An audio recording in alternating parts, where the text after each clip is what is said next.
All right, everybody, as promised, this is going to be your guys' preview for Iran's next match in the World Cup against Belgium. In this preview, we're going to be talking about the group as a whole after the first set of matches that have happened, talking a little bit about Belgium, some players that we need to look out for in this match, and what Iran needs to do to have any chance of getting points in this match. But before we get into it, boys and girls, if you guys are a big fan of Asian football, but more specifically the Iranian national team, and want to listen to an Iranian bloke like myself talk about the Iranian national team throughout this World Cup, this is the channel that you need to be at, so make sure to subscribe. To give Iran the best of luck going into this match against Belgium, let's try to get over 200 likes. I know, a crazy amount for this video, but I feel like if we could hit that, it might just give us a little bit of a chance that Jeremy Doku and Romelu Lukaku will trip over a water hose and can't play in this game. When it comes to talking about Belgium, so their opening match was against Egypt, where all in all, Belgium didn't look that good. Egypt definitely was the team that was way more dominant, way more clinical, just all in all looked a lot better. Belgium looked slow, not up for it, and it was a little bit of a surprising performance by them. Going down 1-0 early, and really looking toothless throughout that match until Romelu Lukaku came into the game. He definitely made an impact on the goal, but of course it was an own goal. And near the end of the match, they were putting the pressure on Egypt, but they weren't able to get a win, which definitely I think there are some things that Iran can learn from in Egypt's performance to implement in this game for themselves. The biggest issue though with Belgium's performance against Egypt, it gets me a little bit worried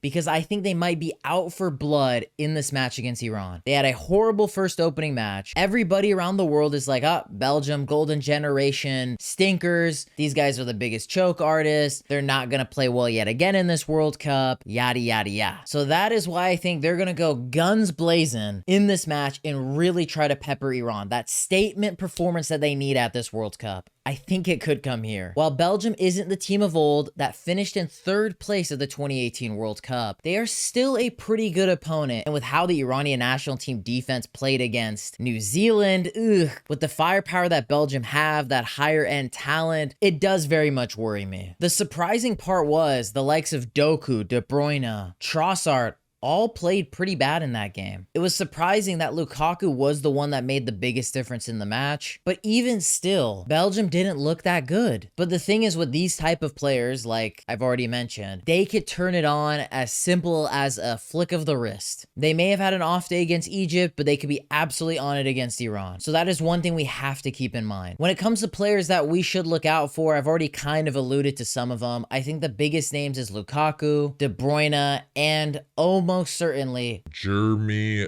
Doku.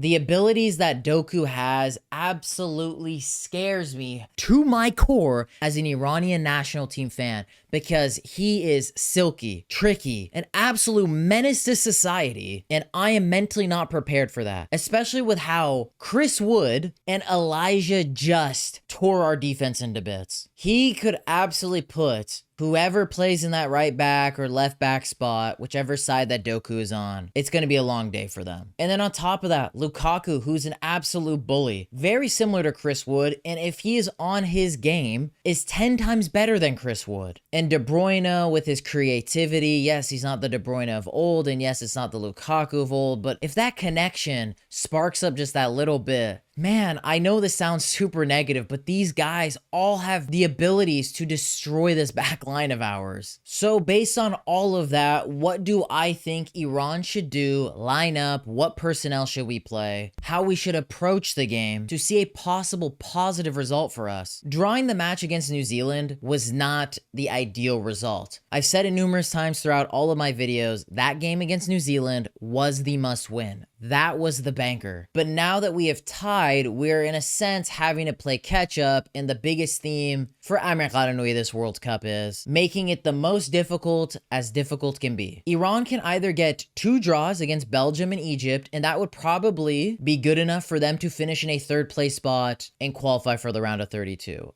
or they win one of the two games against Belgium or Egypt, which I think could be the most realistic of the two, and I'm assuming their better chance will be against Egypt on the final match day of this group. The problem is based off of how Egypt and Belgium played, I'm not sure what to expect because Egypt played way better than I expected. Even Egyptian fans were like, oh no, Iran, I'm scared of them. I think they could punish us. Our coach is kind of poo-poo like Galanoui. Outside of Salah and Marmoush, we're not that great. But then they went out and really put the press on Belgium. And then Belgium didn't quite play up to their standards. But the thing that scares me is, yes, they didn't play up to their standards. They still have that high-end talent, the personnel I've talked about, Lukaku, De Bruyne, Doku, that if they just show up for like 1 second, will absolutely shred Khalilzadeh a new one. So that's why I'm just like, oh, dude, where do our points to help us advance come from? Because we're not that rigid defensive team like we were under Carlos Queiroz.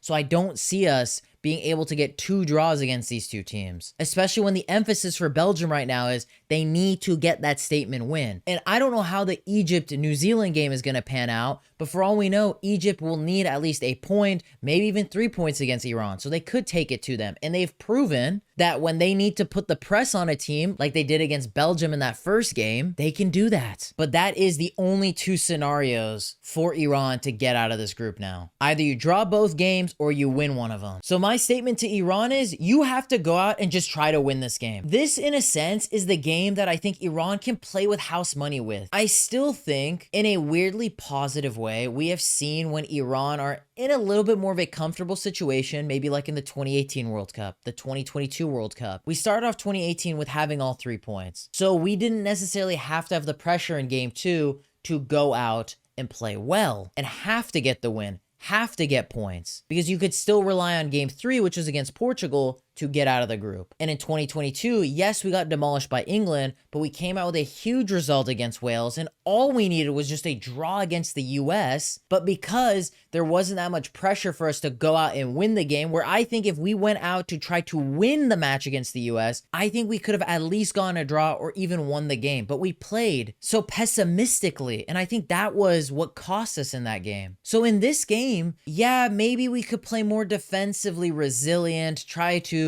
grab out of the sack our old OG Carlos Queiroz park the bus haram ball tactics, but I just feel like it's not worth it. I feel like it's not something that we can do with this type of personnel under Kalanoui's tactics.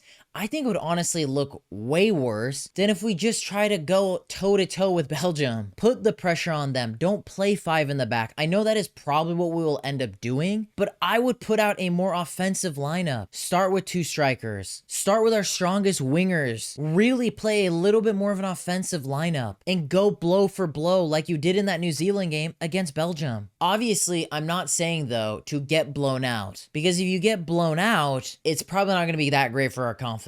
But really push yourselves, put the pressure on Belgium, because we saw how much Egypt reaped from not being scared, playing with that pressure, that offensive emphasis. And I think we can do that. We obviously don't have the high-end talent like Egypt has, but we have a little bit more of a well-roundedness in our offense. So what I mean by playing with house money, I feel like we could actually express ourselves. We could play a little bit more free in this game. Because let's say we lose the game. The objective doesn't really change against Egypt, because let's say we even drew. Are we going to not learn from our previous mistakes like in the 2022 World Cup and really go into that Egypt match trying to get a draw? I think either way, draw, loss, we have to go into that Egypt game trying to go for the win. So why not try to play free, play without pressure? Because you could tell in that previous game against New Zealand, the players were feeling the pressure. They felt all the issues that they've been enduring throughout this World Cup in that match. Because in one moment, they're controlling possession. It looks like they're the more dominant team.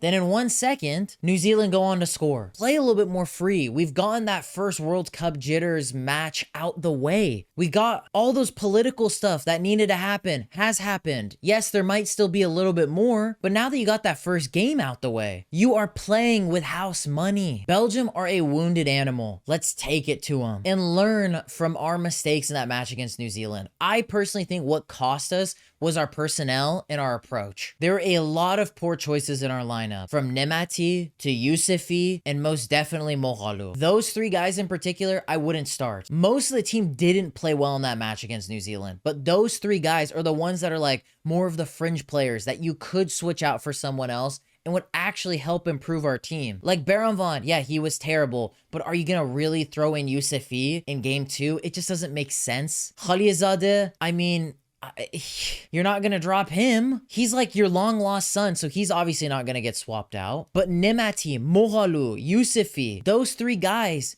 they should not be playing in this next game. Bring in Iri, bring in someone that's young, hungrier, and might be up for the challenge against a top team like Belgium. We know what Nemati is gonna do. He's gonna be 50 yards offsides for no reason, score, pretend he's prime Maldini, and then just stink up the park defensively. And instead of Yousefi, start with your better offensive wingers. Qaedi, Mohebi, those guys should be the starting wingers for us. And Moghalu, I know a lot of people across social media were like, you know what, Moghalu wasn't awful. He technically got an assist. That is absurd, Co. He was on the ground more times than he completed a pass. He was not good. I don't want to see him or Alipur. You have a guy like Eckert. You have Hosseinzadeh, who plays at the exact same level as Moghalu and Alipur, who is younger, adds more athleticism, and has played even better than the both of them. So please do not play those two guys. Play either or of Eckert or Hosseinzadeh. Someone who I feel like could play at Taremi's level, someone he can actually interchange with. Go with something like that. But if you're gonna play like a 5 in the back system, maybe like an Antonio Conte Chelsea style system, where you're gonna be bombing those wingbacks forward, similar to that Nigeria friendly, to add a little bit more of a different offensive dimension, so it's more of an offensive 5 in the back, not a Carlos Queiroz Haram